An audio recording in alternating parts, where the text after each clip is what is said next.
ও দালাল, তুই আমারে কোন জায়গায় পাঠাইছস? কোনো কাম নাই কাজ নাই, শুয়ে থাকি আর বৈশা বৈশা খাই।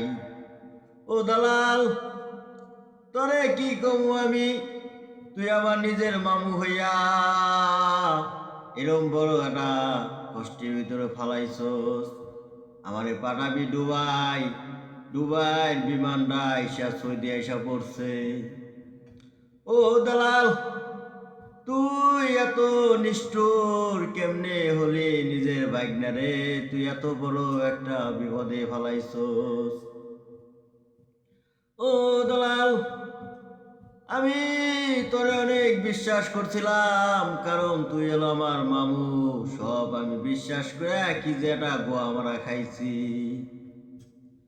ও মামু, আমি যাইবার চাইছিলাম দুবাই। তোরে বললাম মামু দুবাই ভিসা আছে নাকি? তুই বললি আছে। আমি বললাম তাইলে আমার লিগা একটা ভিসা পাঠা। 2 কোটি টাকা দে, আর নাইলে বুবু আর তোর আব্বুরে জিজ্ঞাসা কর রাজি আছে নাকি। আমি কষ্ট মষ্ট কইরা আব্বুরে আর আম্মুরে রাজি করাইলাম। তরে তখন বললাম মামু, আমি তো আব্বু আম্মুরে রাজি করাইছি, তাহলে তুই একটা ব্যবস্থা কর। তখন তুই কি করলি?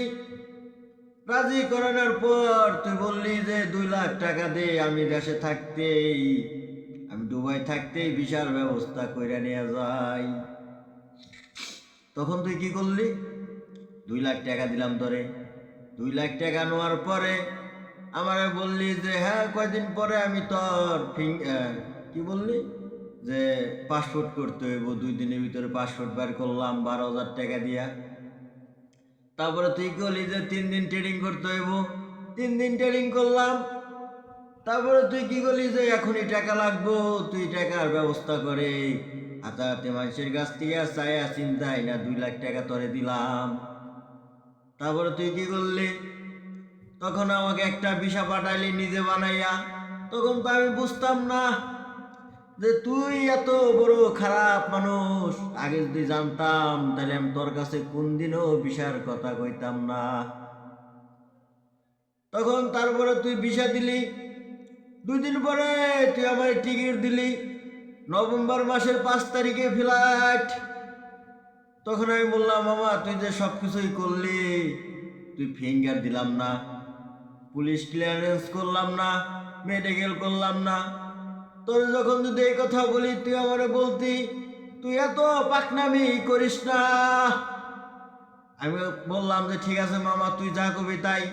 তোর আমি বিশ্বাস করে সব কিছু করলাম, তুই শেষ মুহূর্তে আমারে বললি যে এগুলা সব কিছুই করতে হইব।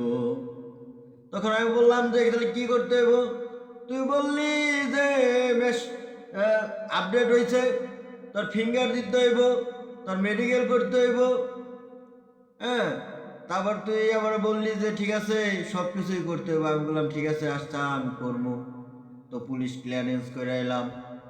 তারপরে একদিন আমার বললি যে পল্টন যাওয়ার লিগা, পল্টন গেলাম। যার পরে বলতেছ যে মেডিকেল করতে হইব। তো আমি তখন বললাম মামু আমি তো কিছু খাইয়া আসি নাই। তুই তখন ওই কথা বলস যে তো পণ্ডিতি করিস না। আমি তখন বললাম যে ঠিক আছে তাহলে মেডিকেল করি আমি। তখন তুই বললি যে তোকে যদি জিজ্ঞাসা করে যে কোন রাষ্ট্রে যাবি, তখন তুই বলবি যে আমি সৌদি যাবো। তখনও আমি বুঝতে পারি না তোর ভিতরে যে এত ঝামেলা। তখন যে আমি বললাম যে আমি সৌদি যাবো, তখন সব কিছু করার পর মেডিকেল দিল। মেডিকেলটা করার পর আমি বাইরে এলাম। তুই তুই এরকম একটা মানুষ যে বাইক না না খায়া ছিল, তারপরে তুই কোনো সময় আমার আগে বললি না যে বাইক না তুই আমার বাসায় আয়। তোকে আমি ফোন দিলাম যে মামা তুই আসতেছস নাকি? তুই বললি যে হ্যাঁ আমি আসতাছি।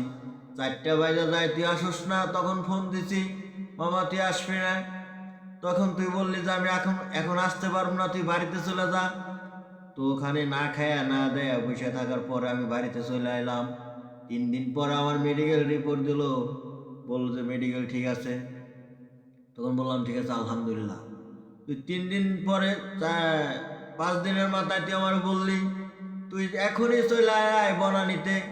তো বনানীতে আমি আসার পর সব কিছু দিলাম, হ্যাঁ, সব কিছু টিকিট মিকিট সব কিছু দেওয়া হলো।